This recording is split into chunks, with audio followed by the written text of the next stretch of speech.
इस वीडियो में हम जानेंगे कि खतने कौन सी उम्र में करवाने चाहिए, खतनों के लिए बेहतरीन उम्र कौन सी है, खतने करवाने के बाद कौन सी एहतियाती तदाबीर अपनानी चाहिए और ख़तने करवाने के कौन से फ़वाइद हैं। खतने दो किस्म के होते हैं, एक जिसे कह लें कि ओपन खतने और एक रिंग वाले खतने। डॉक्टर्स कौन से खतने रेकमेंड करते हैं और कौन से खतनों का वो मना करते हैं, किस खतने से वो मना करते हैं, ये सब आप जानेंगे इस वीडियो में। तो वीडियो को आखिर तक ज़रूर देखना है और आप लोगों ने आखिर पे कमेंट्स भी ज़रूर करने हैं। अस्सलाम वालेकुम डियर ऑल ऑफ़ यू।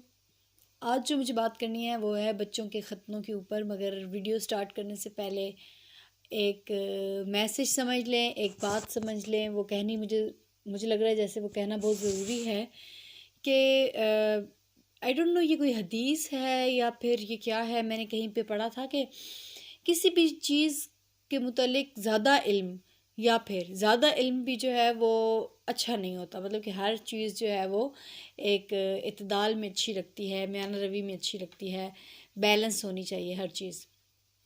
अगर हर चीज़ के हम लोग साइड इफ़ेक्ट्स ढूंढने लग जाएं, हर चीज़ के हम लोग बेनिफिट्स ढूंढने लग जाएं, हर चीज़ के हम लोग साइंटिफिक बेनिफिट ढूंढने लग जाएं या फिर इस्लामी तौर पे उसके फ़ायदे ढूंढने लग जाएं, तो हम लोग ख़ुद मुसीबत में पड़ जाएंगे, परेशानी में पड़ जाएंगे।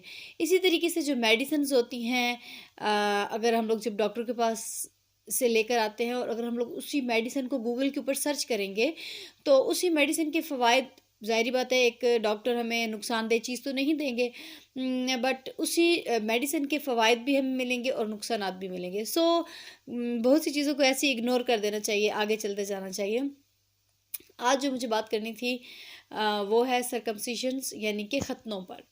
तो अभी मैंने बिल्कुल रिसेंटली अपने बेटे के ख़तने करवाए हैं एंड सबसे पहले तो ये आता है कि जब भी हम लोग ख़तने करवाने लगते हैं तो मुख्तलिफ़ लोग ये पूछने लग जाते हैं कि आप लोग कौन से ख़तने करवाएंगे।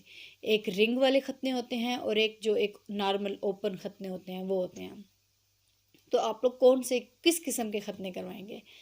तो सबसे पहले तो मैं ख़ुद परेशान हो गई कि मुझे कौन से ख़तने करवाने चाहिए। तो बहुत ज़्यादा लोगों की और ख़वातीन ने मुझे रिकमेंड किया कि आप ना रिंग वाले ख़तने करवाओ, उससे जो ज़ख़म है वो बहुत जल्दी मतलब कि ज़ख़म बहुत जल्दी भर जाता है।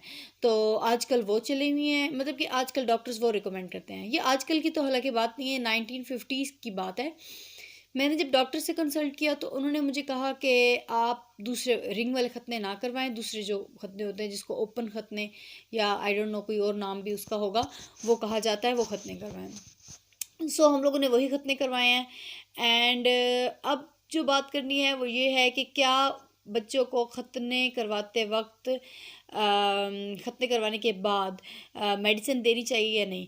क्योंकि जब ख़तने करवाते हैं तब तो डॉक्टर जो हैं वो एक ऐसा इंजेक्शन बच्चे को लगा देते हैं या फिर कोई ऐसी दवाई लगा देते हैं जिससे बच्चे की जो वो जगह है वो सुन्न हो जाती है और बच्चे को कुछ टाइम तक दर्द नहीं होता। और ये कुछ टाइम जो है वो 4 घंटे भी हो सकता है, 2 घंटे भी हो सकता है और 6 घंटे भी हो सकता है। तो उसके बाद बच्चे को जब जो जगह है वो नॉर्मल पोजीशन में आती है तो ज़ाहिर बात है एक छोटा सा ऑपरेशन सा होता है। तो उसमें बच्चे को बहुत ज़्यादा तकलीफ़ का सामना करना पड़ता है और बच्चा बहुत ज़्यादा रोता है और उसमें जो सबसे ज़्यादा सबसे ज़्यादा जो परेशानी उठानी पड़ती है वो माँ होती है।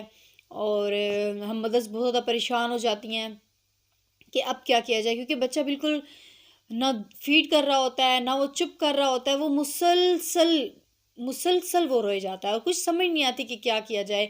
उसको उठा भी नहीं सकते कि उसका वो ऑपरेट सा हुआ है।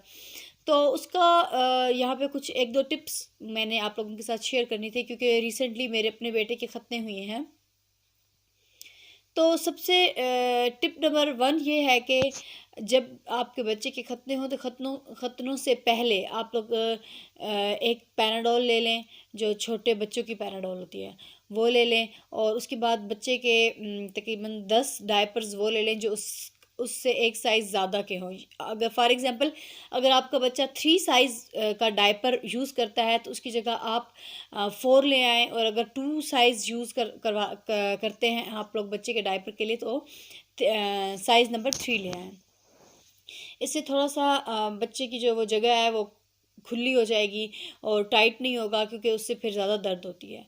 और बहुत ज़्यादा लोग ये भी कहते हैं कि डायपर नहीं पहनाना चाहिए, कुछ लोग कहते हैं डायपर पहनाना चाहिए। तो डायपर पहनाने या ना पहनाने से कुछ भी नहीं होता। डायपर आप पहना दें और उसके बाद उसको पजामा या फिर जो पैंट होती है वो ना पहनाएं, उसकी जगह आप खुली शलवार पहना दें। और अगर खुली शलवार नहीं है तो जस्ट एक आम जो सिंपल हमारी रैपिंग शीट होती है उससे लपेट दिया जाए बच्चे को।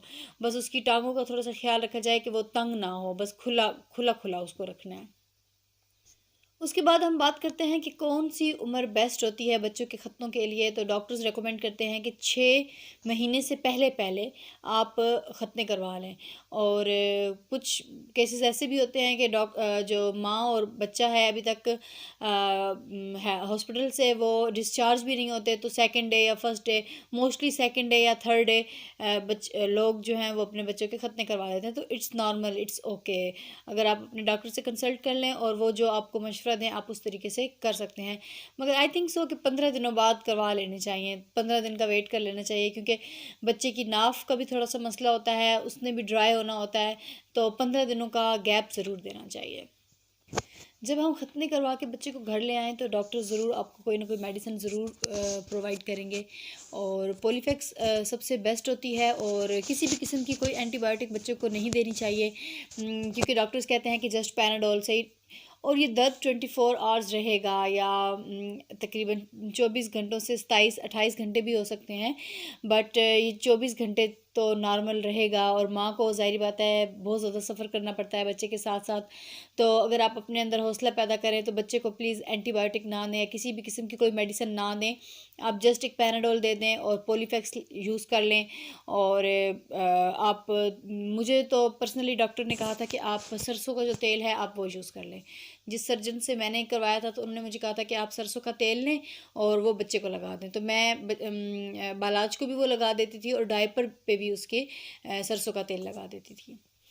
एक बहुत बड़ी मिसकंसेप्शन है कि अगर हमारे यहाँ पाकिस्तान में अगर किसी को कोई ज़ख़म हो जाता है तो हम लोग कहते हैं कि ज़ख़म पे पानी नहीं लगाना, इसमें रस आ जाएगी या फिर पीप पड़ जाती है या फिर इन्फेक्शन हो जाती है। तो ये बिल्कुल एक रॉन्ग कंसेप्शन है, ये बिल्कुल एक गलत बात है, ऐसा कुछ भी नहीं होता। डॉक्टर्स तो ये कहते हैं कि अगर आपका कोई ज़ख़म है तो उसको बार बार उस जगह को धोया जाए ताकि वहाँ से जरासीम ख़त्म हो जाए, इन्फेक्शन ख़त्म हो जाए। तो अगर आपके बच्चे के खतने हुए हैं तो ये एक गलत बात है। या फिर अगर आपको किसी ने कहा है कि इसको नहलाना नहीं है, ये नहीं करना, ऐसा कुछ भी नहीं होता। आप ज़रूर बच्चे को नहलाएं ताकि उसकी जो इन्फेक्शन है वो ख़त्म हो सके। एंड जिनका सी सेक्शन होता है वो उन मदर्स को भी डॉक्टर रिकमेंड करते हैं कि आप दिन में ज़रूर 1, 2 या 3 दफ़ा ज़रूर नहाएं। और इससे इन्फेक्शन नहीं होती, ज़ख़म बहुत जल्दी साफ़ हो, ज़ख़म भी साफ़ रहता है, जरासीम नहीं होते और ज़ख़म बिल्कुल ठीक हो जाता है। यहाँ पे मैं कुछ आप लोगों के साथ पिक्चर्स शेयर करती हूँ कि खतने किस तरीके से होते हैं और क्यों होते हैं। Thank you so much. अगर आपको वीडियो अच्छी लगी हो तो आपने ज़रूर बताना है। मैंने कुछ पिक्चर्स भी शेयर की थी बट यूट्यूब उसको अप्रूव नहीं कर रहा, सो मुझे दोबारा एडिट करनी पड़ी है ये वीडियो। आप जब भी खतने करवा के आएंगे तो इस तरीके से एक पट्टी होगी जो लपेटी जाती है, तो ये 24 आवर्स के अंदर अंदर ही खुद ब खुद उतर जाती है।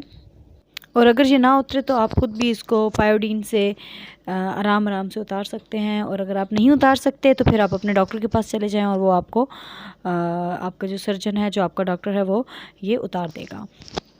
एंड एक और बात कि डायपर जब भी हम लोग पहली दफ़ा या दूसरी दफ़ा चेंज करेंगे तो वहाँ पे हल्की सी ब्लीडिंग होना, स्पॉटिंग होना, ये बिल्कुल एक नॉर्मल चीज़ है और इस वजह से बिल्कुल परेशान नहीं होना। मगर अगर वो स्पॉटिंग और ब्लीडिंग ज़्यादा हो और 1-2 दिन ज़्यादा चलती रहे या ज़्यादा खून बहे तो आपने ज़रूर डॉक्टर से पूछना है, डॉक्टर के पास चले जाना है।